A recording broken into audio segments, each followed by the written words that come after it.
आज की इस प्रेस वार्ता में मैं आपका स्वागत करता हूं। परसों अर्थात बुधवार को शाम को भारत सरकार ने मौजूदा वित्तीय वर्ष की पहली तिमाही के जीडीपी आंकड़े घोषित किए और उसके पश्चात जैसा कि भारत सरकार की मोडस ऑपरेंडी होती है, उनका प्रचार विभाग देश के सामने अद्भुत आंकड़े लेकर प्रस्तुत हो गया। पर आज मैं उन आंकड़ों की और जो भारत सरकार ने आंकड़े दिए हैं उनकी सच्चाई लेके आपके सामने प्रस्तुत हुआ हूं। पिछले 3 साल में, और ये सारे आंकड़े भारत सरकार के आंकड़े हैं, पिछले 3 साल में भारतीय अर्थव्यवस्था 3% से कम, लेस देन 3% से बढ़ी है। अप्रोक्सीमेटली 3% मान ले तो 3% ग्रोथ इन 3 ईयर्स। मतलब 3 साल पहले अगर किसी व्यक्ति की आय 10,000 रुपये थी, तो आज मोदी सरकार के इकोनॉमिक मॉडल में, जहां पर इन्फ्लेशन 7% पर बना हुआ है, वहां पर उसकी आय 10,000 से बढ़कर 10,300 रुपये हुई। ये भारत की विकास दर मोदी सरकार ने दी है, 3% इन 3 ईयर्स। और the Modi governments destruction of the Indian economy continues. और सारे आंकड़े दूंगा। बनाकर अर्थव्यवस्था को लाचार, विपक्षी दलों की सरकारें रीसेट करने में लग गई है। मोदी सरकार रीसेट करनी थी इकोनॉमी को, पर यहां पे रीसेटिंग हो रही है। जो विपक्षी दलों की सरकारें हैं वहां पे रीसेट करने का प्रयास मोदी सरकार कर रही है। साथियों, मोदी जी को मन की बात करने की जरूरत नहीं है अर्थव्यवस्था पे, क्योंकि अर्थव्यवस्था पर 80 रुपए के पास रुपया चल रहा है डॉलर के मुकाबले। बेरोजगारी की दर अगस्त 2022 में CMIE के अनुसार 8.28% पर बनी हुई है। और इससे बड़ी चौंकाने वाला आंकड़ा है कि शहरों में बेरोजगारी 9.6% पर है। तो एक तरफ रुपया 80 पर, बेरोजगारी अपने 1 साल के, लास्ट 1 ईयर के हाईएस्ट पर, 45 साल के हाईएस्ट पर 1 साल पहले पहुंच गए थे, और लास्ट 1 ईयर के हाईएस्ट में अगस्त 2022 में पहुंच गए।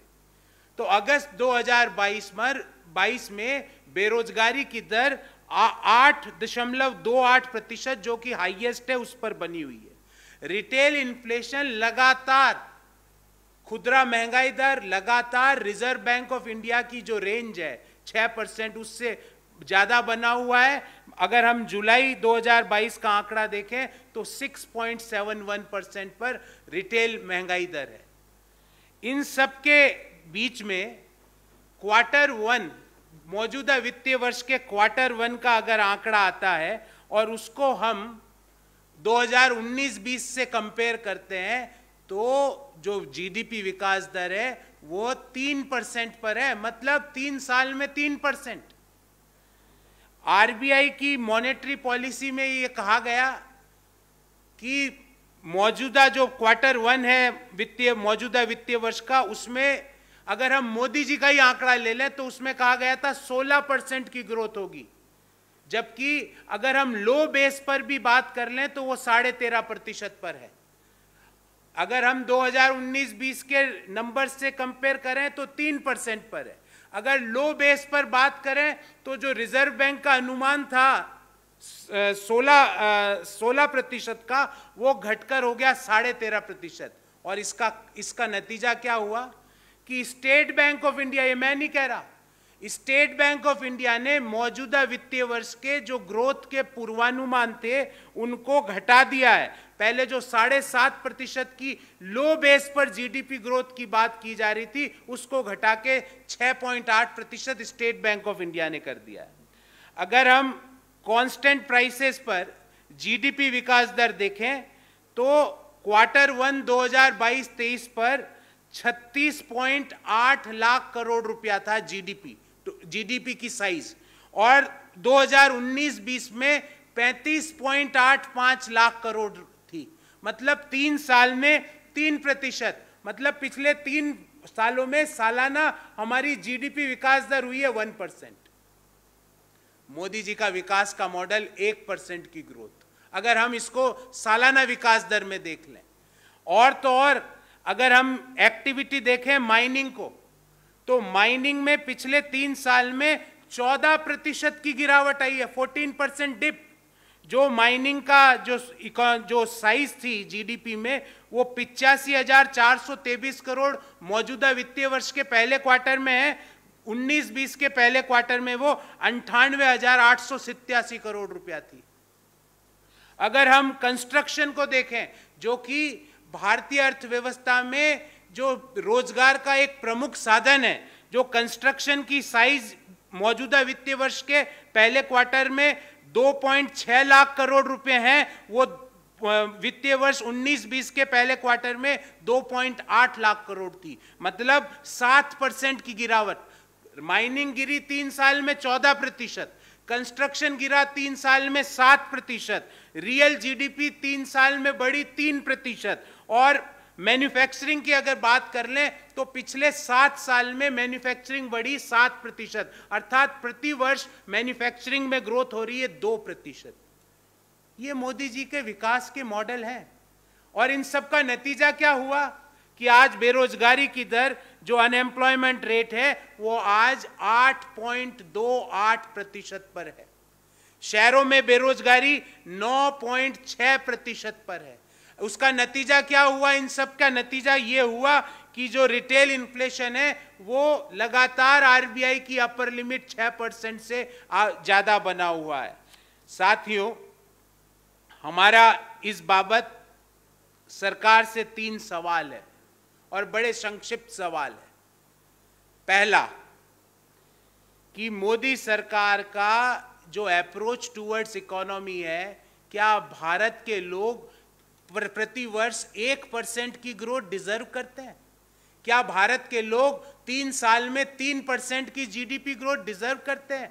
क्या भारत के युवा लगातार बेरोजगारी की दर जो 8% से ज्यादा बनी हुई है वो डिजर्व करते हैं? शहरों में बेरोजगारी की दर 9.6% पे पहुंच गई है, क्या वो डिजर्व करते हैं? और मोदी सरकार इन सब पे आंखें मूंद के क्यों बैठी है?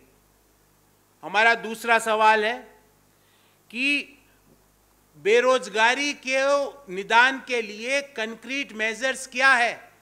निर्मला जी से हम पूछ नहीं सकते, क्योंकि वो कह दें कि मैं तो रोजगार युक्त हूं, इसलिए मैं क्यों बेरोजगारी का जवाब दूं, क्योंकि वो तो रोजगार युक्त हैं। क्योंकि प्याज के दाम बढ़ते हैं, वो कह मैं प्याज नहीं खाती, तो मैं क्यों जवाब दूं? तो अभी उनको आप बेरोजगारी का सवाल पूछो तो बोले मेरे पास तो रोजगार है, मैं तो भारत सरकार की केंद्रीय मंत्री हूं, मेरे पास तो सब सुख सुविधाएं हैं, तो मैं क्यों बेरोजगारी पे बात करूं? और आपको जान के आश्चर्य होगा, बेरोजगारी में अगर पहले 2 स्टेट हैं, नंबर 1 और नंबर 2, वो है हरियाणा, जो कि देश का एक जमाने में औद्योगिकरण का इंजन हुआ करता था, वो आज लगातार पिछले 3 वर्षों से बेरोजगारी का नंबर 1 बना हुआ है। और दूसरा स्टेट हो गया है BJP controlled Jammu and Kashmir. ये मैं नहीं कह रहा, ये सब सीएमआई के आंकड़े हैं।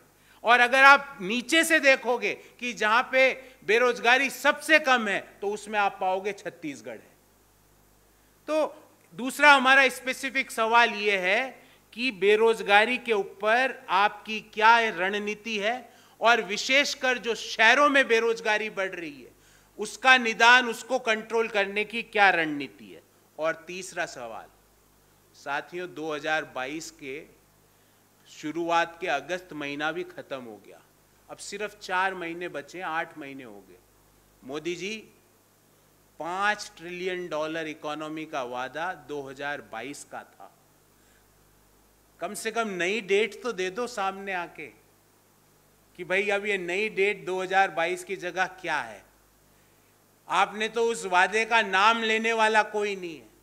मुझे याद है 2019 में बड़े बड़े पैम्पलेट छपे थे और बड़े बड़े होर्डिंग्स लगे थे, भारत की अर्थव्यवस्था $5 ट्रिलियन की ओर, जबकि वास्तविकता ये है 3 साल में 3% की ग्रोथ। अगर इस गति से देखें तो 2060 तक भी $5 ट्रिलियन नहीं बन सकती। मोदी जी नई डेट बताओ, नई डेट बताओ, किसानों की आय डबल होने की, $5 ट्रिलियन की इकोनॉमी होने की नई डेट बताओ। देश के लोगों को पक्का मकान जो आपने वादा किया था 2022 तक मिल जाएगा, हर हिंदुस्तानी के पास पक्का मकान होगा, उसकी इन तीनों की नई डेट तो बता दो। तो हमने 3 सवाल पूछे साथियों कि क्या हिंदुस्तान के लोग 3 साल में 3% की ग्रोथ डिजर्व करते हैं? क्या हमारे जो डेमोग्राफिक डिविडेंड था, क्या वो डेमोग्राफिक डिविडेंड को आपने बेरोजगारी से डेमोग्राफिक डिजास्टर में नहीं बदल दिया? हमने पूछा अनएम्प्लॉयमेंट में आपको खत्म करने की आपके पास क्या प्लान है? और मोदी जी से पूछा ये सवाल, निर्मला जी से नहीं पूछा क्योंकि वो तो रोजगार युक्त है कह देगी। और तीसरा कि ये $5 ट्रिलियन की इकोनॉमी की नई डेट कौन सी है, वो देश के सामने रखें। साथियों, मैं आपके सवाल लेने से पहले संक्षिप्त में अपनी बात अंग्रेजी में रखूंगा और फिर आपके सवालों का उत्तर देने का प्रयास करूंगा। 3% growth in 3 years. This is Modi model. The GDP growth in last 3 years is 3%. एक साल की 3% नहीं, एक साल की तो 1%, 3 सालों की 3%। 3% growth in 3 years. The Modi government destruction of Indian economy continues. ये रुकने का नाम ही नहीं ले रही। बनाकर अर्थव्यवस्था को लाचार, विपक्षी दलों की सरकारें रीसेट करने में लगी मोदी सरकार। What was expected from Modi government was the reset of economy, but they are trying to reset the governments of the opposition parties. If there is one thing that you don't need Mann Ki Baat to tell you is the state of Indian economy. We don't require Mann Ki Baat. Every baat is out in public. Indian rupee has fallen to 79.7 rupee a dollar. The unemployment rate in August 22 as per CMIE is a whooping 8.28%, that is highest in last 1 year. Retail inflation continues to be over RBI's tolerance band of 6%. Right now for the month of July 2022 it is 6.71%. Under this economic scenario, last Wednesday, the government had released the GDP data for the first quarter of the current financial year. While the headline management machinery of the government may push specific data points, but the truth lies when we are going to dig deeper. A true understanding of our economic position can only be made once we compare the data with pre-COVID level. Because during COVID, the base had come down. So on a low base, you can generate any number. But when you compare the numbers to the pre-COVID level, that is 2019-20 quarter 1 with the current financial year quarter 1, there are the alarming truths which are coming out. What is that? As per the comparison of GDP estimates, the real GDP in the current financial year first quarter is rupees 36.8 lakh crore, and pre-COVID in year 1920 the first quarter GDP was 35.8 lakh crore. In other words, in 3 years our economy had grown by size at the rate of 3%. So if we annualize the growth percentage, it is 1% a year. If we compare the mining activity in the current financial year quarter 1, the size of mining activities in the GDP is rupees 85,423 crore, whereas in the year 1920 quarter 1 it was 98,887 crore. So mining activity in last 3 years had dipped by 14%. The construction activities got a dip by 7% in last 3 years. Mining is down by 14% in 3 years. Construction is down by 7% in 3 years. GDP is growing by 3% in 3 years. And the manufacturing had grown by only 7% in last 3 years, making an annualized growth of manufacturing at 2%. Mind it, Manufacturing is the activity which generates jobs. Construction is the activity which generates job. When construction is down by 14% in 3 years, when manufacturing is down by 7%, up by 7% in 3 years, as a result of this, what had happened? The result is that as per CMIE, the current unemployment rate in the economy is 8.28%. And alarming situation is coming from the urban areas where the unemployment rate had increased to 9.6%. These are highly worrying numbers, with prospects not looking very bright due to inaction by the Modi government. Even now, State Bank of India had a downward growth forecast for FY23. State Bank of India gave a growth forecast for the current financial year earlier at 7.5%. They had revised their growth forecast to 6.8%. State Bank कह रहा है पहले हमने सोचा था 7.5% से economy लो base पर grow करेगी, अब कह रहे हैं आप ग्रो नहीं कर सकते, अब आप 6.8% पे करोगे। और अभी तो पहले क्वार्टर के रिजल्ट आए हैं, सेकेंड के और थर्ड के आने के बाद स्टेट बैंक के फोरकास्ट मुझे लगता है 5-6% पर आ जाएंगे। These are highly worrying numbers. The Indian economy needs a reset as soon as possible due to changing global dynamics and India's sluggish growth. But the finance minister didn't blink an eye on these worrying data points. वित्त मंत्री को कोई परवाह नहीं. She don't care. She doesn't care. The government efforts are only directed towards resetting of opposition governments instead of chalking out a roadmap for the reset of the economy. That is the reason I started my press conference. बनाकर अर्थव्यवस्था को लाचार, विपक्षी दलों की सरकारें reset करने में लगी मोदी सरकार. You were supposed to reset the economy due to changing global dynamics and the sluggish India's growth story, which you had created because of your wrong decisions. And you are trying to reset the opposition parties, governments in various states of our country. We have 3 specific questions to the Modi government. Point number 1, question number 1. What is the reason for this leisurely approach by the Modi government as far as the economy is concerned? Cluelessness or doesn't fit in their priority? क्या मोदी सरकार कुछ भी समझ में उनको कुछ नहीं आ रहा या उनकी प्रायोरिटी नहीं है इंडियन इकोनॉमी? 3% 3 साल में. We don't deserve this kind of government. We don't deserve a government which gives 1% growth in 1 year.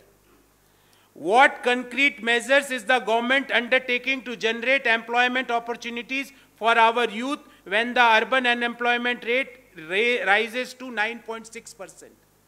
Urban unemployment rate 9.6% पर पहुंच गई है, महंगाई चरम पर है, आवश्यक वस्तुओं के ऊपर जीएसटी गवर्नमेंट लगाए जा रही है. और इसी विषयों पर हमने आगामी 4 तारीख को, आज 2 है, परसों रामलीला मैदान में महंगाई के खिलाफ हल्ला बोल रैली का भी आयोजन किया है. तो पॉइंट नंबर 1, इज दिस ए क्लूलेसनेस और the economy is not the priority of the Modi government? Question number 2, point number 2, why we are at such a severe unemployment level, and that too constantly? Urban unemployment levels are at 9.6%. And last but not least, the third point. Modi Saab, what is the new date for $5 trillion economy? Because you had promised to give our country $5 trillion economy in 2022. But the result is that in last 3 years, the growth is 3%. So what is the new date? At least come out in the public. Do one मन की बात on $5 trillion economy. एक मन की बात तो करिए मोदी जी, और उस मन की बात में नई डेट तो दीजिए. आप तो नाम ही नहीं लेते, ना आप, ना आपका कोई मंत्री, ना आपके कोई प्रवक्ता. प्रवक्ताओं का तो समझ में आता है क्यों नहीं लेते, पर मंत्रियों को तो लेना चाहिए ना.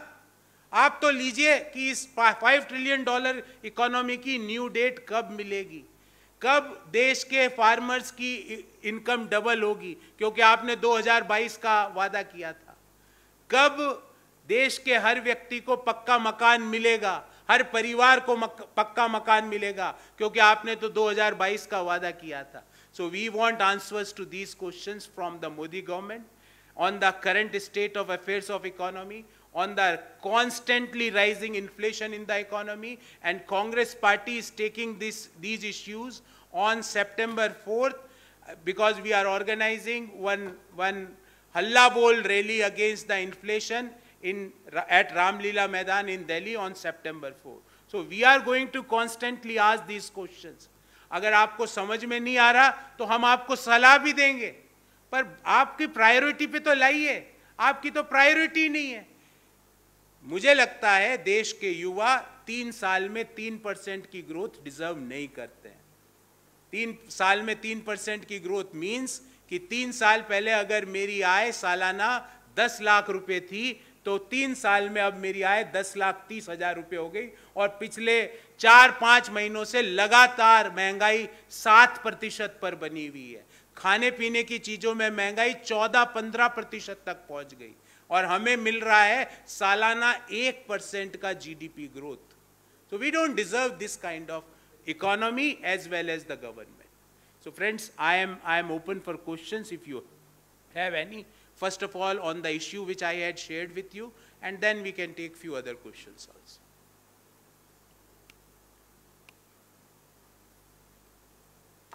No questions?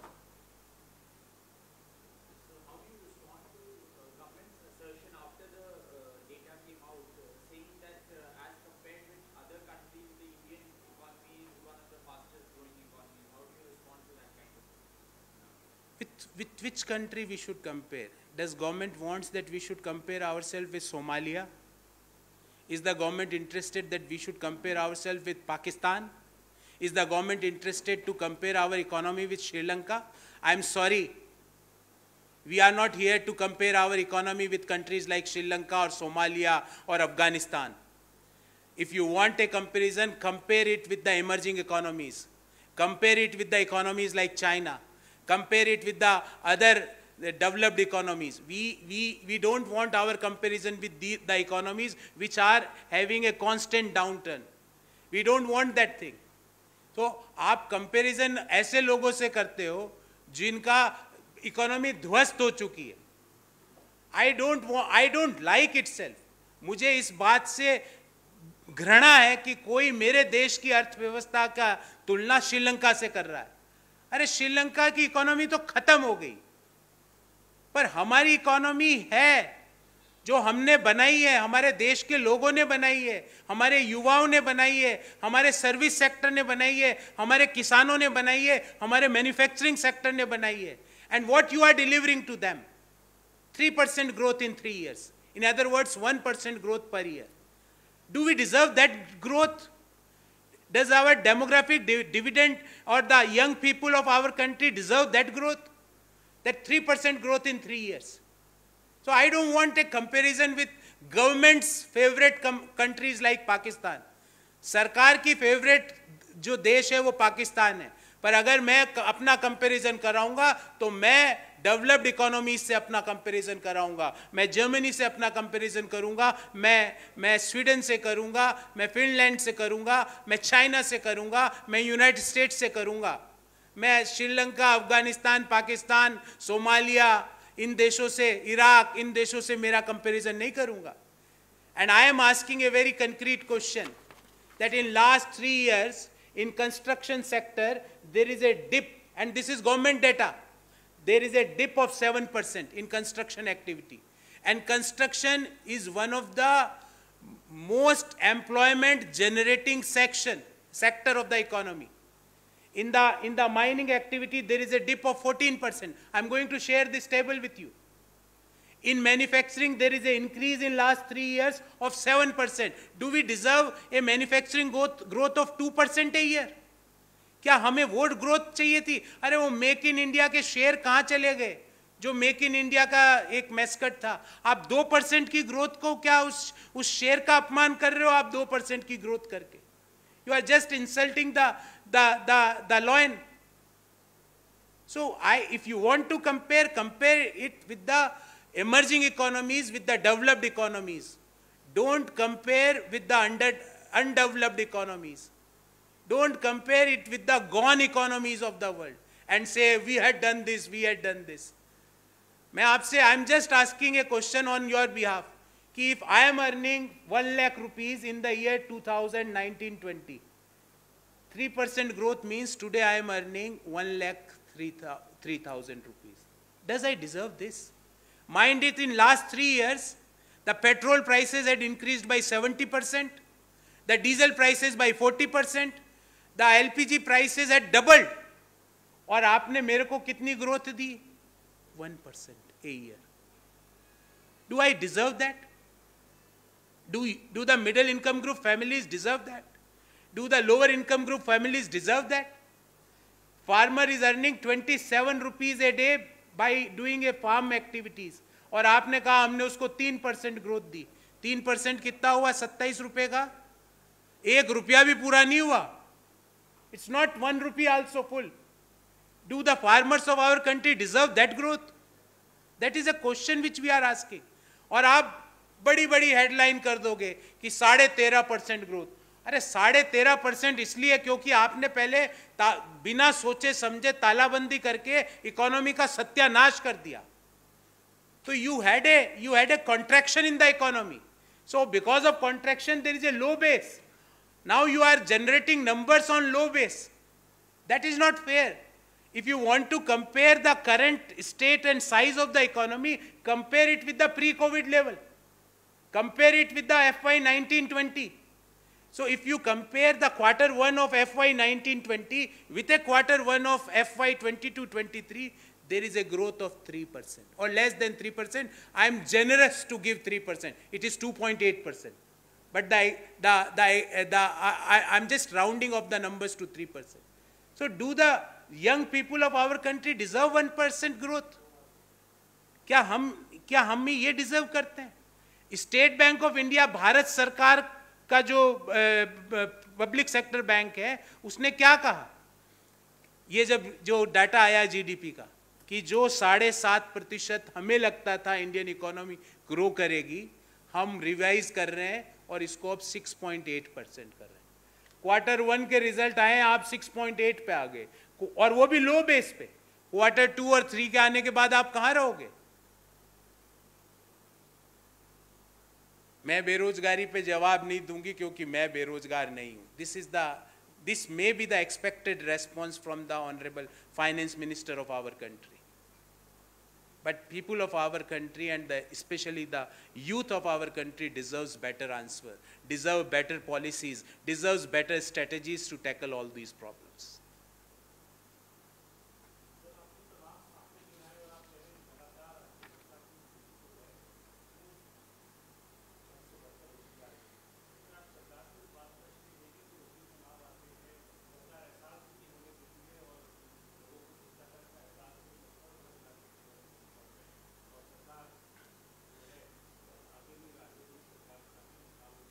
देखिए, ऐसा है कि चुनावी जीत किसी भी पार्टी को जनता की जेब से पैसे लूटने का लाइसेंस नहीं देती.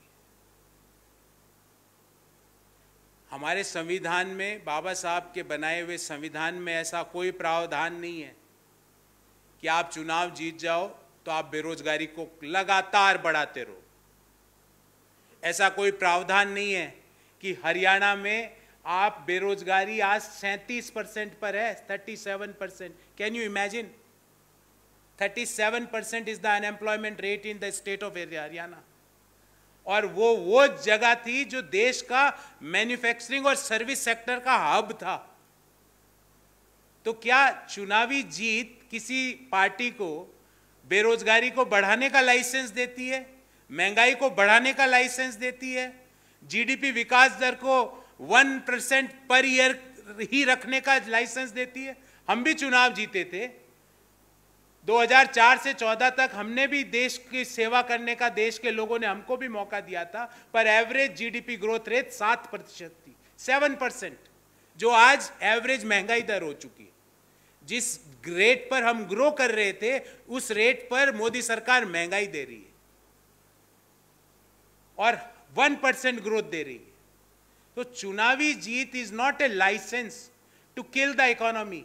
चुनावी जीत is not a licence to have demonetisation, to start GST without any proper preparation, to implement Talabandi or lockdown without any proper preparation. So from Notebandi to Talabandi, the economy had come down. And I had compared that economy which had come down after Notebandi and flawed implementation of GST. And from that economy also we are growing at 1% per year, 3% in 3 years. Is this the GDP growth we deserve? Anything else? Thank you. Yeah, please. तो sir जो कांग्रेस अध्यक्ष के चुनाव को लेकर के party के अंदर से विवाद खड़े किए जा रहे हैं, उसमें एक ताज़ा नाम जुड़ा है, असम के आपके सांसद हैं, उन्होंने मधुसूदन मिस्त्री को चिट्ठी लिखी है और जो इलेक्टोरल रोल है वो पब्लिक करने की मांग की है. तो पार्टी क्यों नहीं करती सार्वजनिक? देखिए, इस एक के बाद एक जो सुर उठ रहे हैं, क्या ये चिंता की बात है कांग्रेस? मैं परसों रांची गया था. वहाँ पे भी एक के बाद एक ये सुर उठ रहे थे कि सिर्फ और सिर्फ राहुल गांधी जी को पार्टी का अध्यक्ष बनाया जाए. उन सुरों को भी तो कभी कभार सुन लिया कीजिए आप. देश के हर कोने से, हर कार्यकर्ता से अगर आप पूछो, एकांत में या पब्लिक में, चाय पीते हुए या खाना भोजन करते हुए, वो यही कहेगा, उसकी अंतरात्मा यही कहेगी कि कांग्रेस अध्यक्ष के लिए हमारी इच्छा है कि श्री राहुल गांधी जी इस पद को संभालें. तो उन सुरों पे भी ध्यान दीजिए. बाकी जो कांग्रेस का जो इलेक्शन शेड्यूल है, हमने आपके सामने रख दिया है. वो शेड्यूल आपके सामने है और उस कांग्रेस के संविधान में जो भी व्यवस्थाएं हैं, मैं आपको पूरा विश्वास दिलाता हूं, पूरी व्यवस्थाओं के अनुरूप चुनाव कराए जाएंगे नए अध्यक्ष के. पर कार्यकर्ताओं का सिर्फ एक ही सुर है और कोई सुर नहीं है. वो सुर ये है, और मैं भी ये उस सुर में अपना सुर मिला रहा हूं. मिले मेरा सुर मेरे कार्यकर्ताओं के सुर के साथ, और वो सुर ये है कि राहुल गांधी जी कांग्रेस की बागडोर संभाले. लेकिन गौरव जी, वही बात है कि ये बात आप अपने पार्टी के सीनियर नेताओं को, सांसदों को क्यों नहीं समझा पा रहे हैं? और जो लोग नहीं समझ रहे हैं उन पर पार्टी क्या कोई कार्रवाई करेगी? क्या इस पर आप विचार करेंगे? देखिए, मैंने